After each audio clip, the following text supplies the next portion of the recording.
ఉదయానికి మాటలు బాగా నాకుతున్నాయి. ఒక్క దెబ్బ ఇస్తే ఉరాసలు పడతారు. అక్క గద్దమాన అంటావా నేను తమ్ముళ్ళం. తమ్ముళ్ళు ఎక్కడ బాగా మాట్లాడుతున్నారు. సారీ అక్క కచ్చకలు ఆడుతుంది. ఏడా ఆడదాం? మీటికనే ఆడదాం.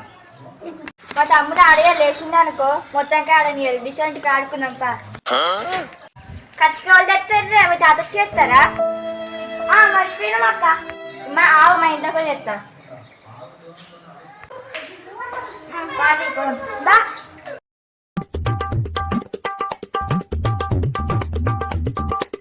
ఆగు నాకు అలా పుక్కుంది. అరే కలిగా నవ్వట్లేదా కట్టేసినారు పాది. చూసుకోండి.